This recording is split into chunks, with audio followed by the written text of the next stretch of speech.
एक तरफ वैभव सूर्यवंशी तो दूसरे तरफ शुभमन गिल, दोनों का मैच देखना है। कल फैंस के नजरिए से देखूं तो एक ऐतिहासिक रहा, जहां पर वैभव सूर्यवंशी ने फिर से वही अंदाज और वही निराला जिसके लिए वो जाने जाते हैं, तो शुभमन गिल का मास्टर क्लास देखने को मिला। कल का मैच अपने आप में देख करके कोई ऐसा फैंस नहीं होगा जिसे देखकर वो मैच अपने आप में आकर्षण का केंद्र नहीं बना होगा। जहां पे गुजरात टाइटंस के शुभमन गिल वो मास्टर क्लास बन चुके हैं। वही शुभमन गिल है जो याद करिए आपकी उन्हें T20 वर्ल्ड कप से बाहर कर दिया गया था, इसलिए कि आप T20 के स्पेशलिस्ट नहीं हैं, और उनके ऊपर एक क्वेश्चन मार्क लग गया था कि आप T20 प्लेयर नहीं है, इसलिए आप बाहर जाइए, आपके जगह पर किसी और को रिप्लेस किया जाएगा। लेकिन यही गुजरात टाइटंस को शुभमन गिल ने एक बार जिता दिया है, तो लगातार वो फाइनल तक पहुंच रहे हैं। शुभमन गिल को मानिए, जिस तरीके से उन्होंने अपने स्किल पर काम किया है बेहतरीन है। कल के मैच एक उदाहरण है कि वो जिस तरीके से लो शॉट खेलते हैं सामने वाले, इसी तरीके से हम विराट कोहली को देखते थे। आपने अगर कल का मैच ध्यान से देखा होगा तो नोटिस किए होंगे कि शुभमन गिल छक्के की तरफ जाते ही नहीं है, चौके से बात करते हैं। यही क्लास विराट कोहली का एक टाइम पे था। यह चौके की बात और छक्के की बात नहीं है, यह क्लास की बात है, सिचुएशन की बात है। जो सिचुएशन थी कल की मैच की, जहां पर 200 से प्लस आपके स्कोर बोर्ड पे लग चुके हो और आपने मैच ऐसे जीता जैसे कि हलवा पूरी खा रहा हो, आसानी से यह मैच जीत लिया और पता भी नहीं चलने दिया। कल की मैच शुभमन गिल जिस अंदाज से बल्लेबाजी की, साधारण बल्लेबाज नहीं है, यह क्लास का एक एग्जाम्पल है। Shubman Gill captain as a बहुत कामयाब हो रहे हैं, एज अ खिलाड़ी बहुत कामयाबी हो रहे हैं। उनके ऊपर पूरा दाव लगा हुआ है। अब इंडियन टीम की नज़र बनी हुई है, बीसीसीआई चाहेगी कि शुभमन गिल को पिक किया जाए, लेकिन मैं कहता हूं शुभमन गिल इस सबसे ऊपर है। जैसे Virat Kohli as a captain बने, सक्सेस नहीं बने, लेकिन एज अ प्लेयर पूरा हिंदुस्तान ही, विश्व क्रिकेट दीवाना है उनका। शुभमन गिल भी आने वाले टाइम में एक मास्टर क्लास है, क्योंकि कल जो पारी थी उनकी, यह सिर्फ एक पारी नहीं थी, यह सिर्फ एक रन शतक नहीं था, यह एक पूरे हिंदुस्तान को दीवाना करने वाला और एक दिखा दिया मैसेज देख करके कि जब तक हम हैं टेंशन ना लो, क्योंकि शुभमन गिल अगर क्रीज पर मौजूद है तो वास्तव में शुभमन गिल, आपने जो कल का पारी खेला है, तारीफ करता हूं आपकी। ये सेंचुरी, जब आप हेलमेट उतारते हैं, बल्ला पूरा निकालते हैं, स्टेडियम पूरा खड़ा होकर के अभिनंदन करता है, यह सबके लिए नहीं होता है। सेंचुरी बहुत लगा देते हैं, लेकिन आपने फैंस के दिलों में जगह बनाई है। गुजरात टाइटंस ही नहीं, क्रिकेट के जितने चाहने वाले हैं सब आपके प्रशंसक अब हो चुके हैं, क्योंकि कल आप यह मैच एक तरफा लेकर के चले गए, वन साइडेड। यह होती है क्लास, जहां पे हमें छक्के लगाए नहीं है। छक्के लगाऊंगा भी कि इतना ही लगाऊंगे जो छक्के हो जाए। ग्राउंडेड शॉट मारो, गैप शॉट मारो, स्विप शॉट मारा, कवर ड्राइव मारा, मिड विकेट पे मारा, थर्ड मैन के ऊपर से मारा, सिर्फ और सिर्फ बल्ले का ही नहीं, कलाई का प्रयोग करके सिर्फ क्लास दिखाया शुभमन गिल ने, बेहतरीन। हम यह बात भी कर सकते हैं कि साई सुदर्शन का अगर कैच फरेरा ले लेते तो शायद कुछ और रिजल्ट होता, लेकिन यह लेकिन किंतु परंतु की गेम हम ये कर देते तो ये हो जाता, वो कर देते तो ये हो जाता। अब इससे कहने का कोई मतलब नहीं हो चुका है। अब हकीकत है कि रॉयल चैलेंज बेंगलुरु के साथ गुजरात टाइटंस की भिड़ंत होने वाली है और राजस्थान रॉयल्स बाहर हो चुके हैं। हकीकत बात करूं तो साई सुदर्शन का लगातार 2 बार हेड विकेट किसी को भी अच्छा नहीं लगा होगा। क्या ही कर रहे हो भाई, इतनी अच्छी बल्लेबाजी करते हुए इस तरीके से हेड विकेट हो जाना कहीं ना कहीं फैंस की निराशाजनक है। बैक टू बैक आप नहीं हो सकते, एक बार गलतियां हो सकती है, लेकिन गलतियां रिपीट हो जाए तो इसका मतलब ये आपकी कमजोरी हो रही है। बल्ला हाथ से छूट रहा है और वो बल्ला जाकर के विकेट पे गिर रहा है, तो जिस पे आपको काम करने की बहुत ज़रूरत है। गुजरात टाइटंस की अगर आप बात करें, नज़रिए से देखें, तो आपने देखा होगा गुजरात टाइटंस टॉप 3 के भरोसे ही चलती है। जी हाँ, टॉप 3 के भरोसे ही चलती है। Sai Sudarshan, Shubman Gill, Jos Buttler, middle order में आप इनके कुछ ऐसे हार्ड हिटर नहीं हैं। इनके पास सिंधु है, इनके पास तेवतिया है, इनके पास वाशिंगटन सुंदर है, इनके पास राशिद खान है, होल्डर है, लेकिन ये जो टॉप 3 है ना, बहुत ही खतरनाक है। मुझे लग नहीं रहा था कि यह टीम इतने ऊपर तक आएगी। हकीकत कहता हूँ, लेकिन यकीन से कह रहा हूँ अब यह टीम ऊपर नहीं आएगी बल्कि ट्रॉफी जीत जाएगी। तो कोई सरप्राइज मत होना, क्योंकि इन्होंने जो कर दिखाया यह ऐतिहासिक है कल के ग्राउंड में।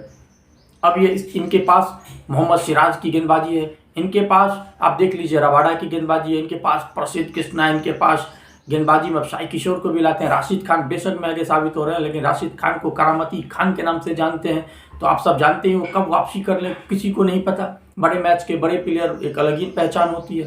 तो वो कल Gujarat Titans full on package लग रही है। अब आरसीबी के साथ भिड़ंत होगी, इंटरेस्टिंग होने वाला है कि आखिर यह मैच कहाँ पे जाएगी। लेकिन दूसरी तरफ मैं बात करूं वैभव सूर्यवंशी की राजस्थान रॉयल्स की तरफ से, तो मैं कहता हूं क्या राजस्थान रॉयल्स की जीत की हकदार में सिर्फ और सिर्फ वैभव सूर्यवंशी ही है? क्या दूसरा प्लेयर का कोई जिम्मेदारी नहीं? इनके स्टार्ट यशस्वी जायसवाल वैभव सूर्यवंशी के द्वारा होता है, लेकिन जैसे ही यशस्वी जायसवाल आउट होते हैं वैभव सूर्यवंशी पूरी जिम्मेदारी लेते हैं, क्योंकि जिम्मेदारी लेना अलग बात होता है, उसे निभाना बहुत बड़ी बात होती है। ध्रुव जुरेल जो कि इनके अच्छे प्लेयर थे वो भी आउट हो गए, उसके बाद बैक टू बैक इनके विकेट गिरे जा रहे थे। ऐसे में मैच्योरिटी के साथ जिस अंदाज से उन्होंने बल्लेबाजी की और अंत तक ले गए, अभी तक सोचिए 23 मैच इस बंदे ने 1000 रन पूरे कर लिए। सबसे कम मैच में 1000 रन पूरा करने वाला कोई नहीं है, सिर्फ इकलौता वैभव सूर्यवंशी। यह रिकॉर्ड वास्तव में अपने आप में एक ऐतिहासिक है। इससे पिछले मैच में भी शतक से चूक गए और आज भी है शतक से चूक गए, और देखिए पूरा हिंदुस्तान रो रहा है वैभव सूर्यवंशी को इमोशनल देख करके, कल रोते हुए देख करके पेवेलियन एंड पे कैप से अपनी चेहरा को छुपा रहे हैं। हर कोई हैरान है। वैभव सूर्यवंशी मत होइए उदास, अभी जर्नी आपकी स्टार्ट हुई है, बहुत लंबा सफर है, आईपीएल तक सीमित नहीं रहना है। हमें आपको टीम इंडिया में देखनी है, टीम इंडिया में प्रदर्शन करते हुए देखना है, वो असली अग्नि परीक्षा होती है। लेकिन यह जब कल आपने किया, एक मैच्योरिटी के साथ आप शुरू से लेकर एंड तक गए और 200 प्लस रन बनाने में जो आपने अहम योगदान राजस्थान रॉयल्स की तरफ से दी, कहा जाता है कि बड़ा मैच, कहता हूं ना कि बड़े मैच में बड़े प्लेयर ही चलते हैं। अब आप छोटे प्लेयर नहीं रहे, छोटे मतलब एज एज मैं कह रहा हूं, अब आप बाप बन चुके हो क्रिकेट के। आपके पास ये नॉलेज हो चुकी है कि कब क्या खेलना है, कब कौन सी शॉट लगानी है। कल आपने सिंगल डबल भी ली, बेहतरीन वैभव सूर्यवंशी, बेहतरीन। आप इमोशनल होते हैं, आपके आंख से आंसू जो कोई देखा ना कल, यकीन मानिए हर कोई रोया। मैं मानता हूं कि आपकी शतक होनी चाहिए, मैं मानता हूं कि आपकी दोनों मैच में शतक होनी चाहिए था, पिछले मैच में भी, इस मैच में शतक नहीं हुआ, हार्ट ब्रेक हुआ, सबका दिल टूटा। आपका ही नहीं टूटा, पूरा हिंदुस्तान, विश्व क्रिकेट आपका फैंस हो चुका है, सब आपके दीवाने हो चुके हैं। मत होइए उदास, अभी लंबी सफर तय करना है। पूरा हिंदुस्तान आपको दुआ दे रहा है, आपको ब्लेसिंग दे रहा है। किस बात की डर?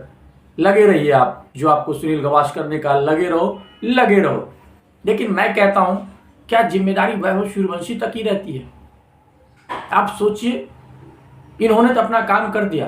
वैभव सूर्यवंशी ने सबसे हाईएस्ट रन बनाने वाले आईपीएल इस सीजन के अभी तक नाम उनके हैं। इनके आसपास साई सुदर्शन, शुभमन गिल पहुंचे हैं, लेकिन यह रिकॉर्ड टूट पाएगा कि नहीं यह कहना मुश्किल है। वैभव सूर्यवंशी ऑरेंज कैप के हकदारी हैं। वहीं पे आप देखिए इनके सभी के सभी बाहर जाते गए, आउट होते गए, लेकिन मुझे एक वीडियो है ना, वो सन कर दिया है दिमाग में। अगर आपने देखा होगा, ये नोटिस किया होगा, रियान पराग जाकर के ज्ञान दे रहे हैं।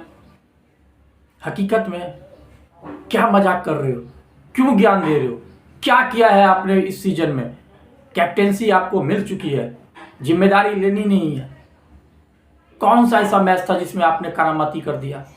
क्या कर रहे हो भाई? वैभव सूर्यवंशी को ज्ञान देने से पहले अपने आप को देखो कि आपने क्या किया है।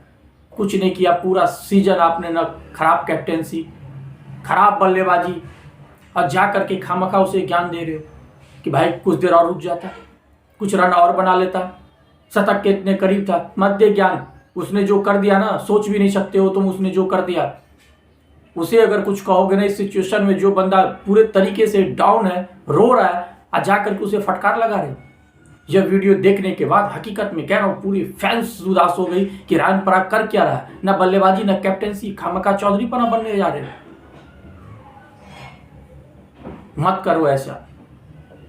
वैसे ही वैभव सूर्यवंशी के साथ पूरा फैंस दुखी है। हम चाहते थे वैभव सूर्यवंशी को देखना फाइनल में खेलते हुए, लेकिन जो गुजरात टाइटंस की क्लास शुभमन गिल ने दिखाई, हकीकत है जो अच्छा खेलता है वही जीतता है। गुजरात टाइटंस आपसे बेहतर खेली है, इसलिए फाइनल में पहुंच चुकी है। अगर वो ट्रॉफी जीत जाए तो सरप्राइज होने की भी कोई जरूरत नहीं है। बेहतरीन उनके पास है बल्लेबाजी, गेंदबाजी, फील्डिंग भी। कल की मैं मैच के एनालिसिस करूं तो साई सुदर्शन 32 गेंद में उन्होंने 58 रन लगाए, 8 चौके 1 छक्के। तो शुभमन गिल 53 गेंद में 100 रन, 15 चौके 3 छक्के, 196 के स्ट्राइक रेट से शानदार सेंचुरी अपने नाम। शुभमन गिल की बेहतरीन पारी अपने दम पर राजस्थान रॉयल्स को अकेला वन साइडेड मैच जिता दिया, और इस तरीके से जिताया कि सोचिए पूरे आरसीबी के खेमे में हर कंप मचा के रखा हुआ है। उसके बाद फिर कुछ कहना है नहीं, क्योंकि लगभग मैच पूरी जीत चुकी थी, कुछ बचा है नहीं अब मैच में। गेंदबाजी की बात करूं तो जोफ्रा आर्चर कल महंगे साबित हुए। 4 ओवर में 45 रन, 1 विकेट। जोफ्रा आर्चर के स्टार्टिंग में ही 2 ओवर में जो उनकी पिटाई हुई, तभी लग गया था कि मैच हाथ से बाहर जा चुका है, क्योंकि इनके सबसे अच्छे गेंदबाज में से जोफ्रा आर्चर अगर कामयाब नहीं हो रहे हैं तो यह मैच लगभग बाहर हो चुकी थी। उसके बाद नांद्रे बर्गर आते हैं, वो भी 4 ओवर में 35 रन, 1 विकेट। ब्रिजेश शर्मा वो भी 44 रन देकर के 1 विकेट। बहुत ही कल गेंदबाजी खराब रही। स्टार्टिंग में अगर आप विकेट नहीं लेते हैं तो उम्मीद करना आपके लिए बेकार हो जाता है कि आप मैच जीत पाते हैं। वहीं पे देखिए राजस्थान रॉयल्स की तरफ से यशस्वी जायसवाल 1 रन बना करके आउट हो गए, तो वैभव सूर्यवंशी 47 गेंद में 47 में 96 बना करके 8 चौके 7 छक्के 204 के स्ट्राइक रेट से बल्लेबाजी की। उनका साथ देने वाला कोई नहीं रहा। रविंद्र जडेजा शुरुआत में आए तो बेहतरीन लग रहे थे, लेकिन जैसे ही रविंद्र जडेजा रिटायर हो करके वापस किए, फिर से वही अंदाज सिंगल डबल के साथ खेलने लगे। लगा ही नहीं कि आखिर ये हो क्या रहा है मैदान पे। वो तो भगवान का शुक्र है कि लास्ट के ओवर में जिस तरीके से फरेरा ने राशिद खान को पिटाई नहीं की, धुलाई की, 4 छक्के लगाए, वही मैच का स्कोर पहुंचा दिया 214, 6 विकेट के नुकसान पे। अगर मैं बात करूं गेंदबाजी की तो मोहम्मद सिराज भी कल 4 ओवर में 42 रन, 10 की इकोनॉमी। रबाडा 4 ओवर में 35 रन देकर के 2 विकेट, एक बेहतरीन गेंदबाजी के तौर पे उभर करके निकले हैं रबाडा। अगर हकीकत में बात करूं गुजरात टाइटंस की तरफ से बहुत ही अच्छी गेंदबाजी कर रहे हैं रबाडा की। वैसे नाम वेल एक्सपीरियंस्ड और अनुभवी गेंदबाज हैं, जो कि विश्व क्रिकेट में उनका नाम है, उसका पूरा अनुभव दिखाते हुए आईपीएल में गुजरात टाइटंस की तरफ से। वैसे सिराज भी अच्छी गेंदबाजी कर रहे हैं। सिराज ने पहले ओवर में यशस्वी जायसवाल को चलता किया, और दूसरे ओवर में रबाडा ने ध्रुव जुरेल को वहीं से प्रेशर बनना राजस्थान रॉयल्स पे स्टार्ट हुई। अब वहीं पे जेसन होल्डर, जहां पे लग रहा था कि जेसन होल्डर की बल्लेबाजी नहीं चल रही है, ऐसे में जेसन होल्डर ने गेंदबाजी भी करते हैं, विकेट लेते हैं, और यह माना जाता है कि जेसन होल्डर ने जब जब 2 विकेट लिया है गुजरात टाइटंस वो मैच जीती है। कल का एक एग्जाम्पल और आपके सामने है। तो कल ओवरऑल यही रहा टोटल निष्कर्ष। अब फाइनल हमारे साथ फिर से आप देखिएगा लाइव यूट्यूब चैनल पे एजे स्पोर्ट्स नेशन के साथ बने रहिए। जो भी होगा रिजल्ट आप लोगों को देखने को मिल जाएगा। तब तक के लिए गुड बाय, थैंक यू। अपना बहुत बहुत ख्याल रखिए। वीडियो पसंद आ रहे हो तो प्लीज शेयर करें। धन्यवाद।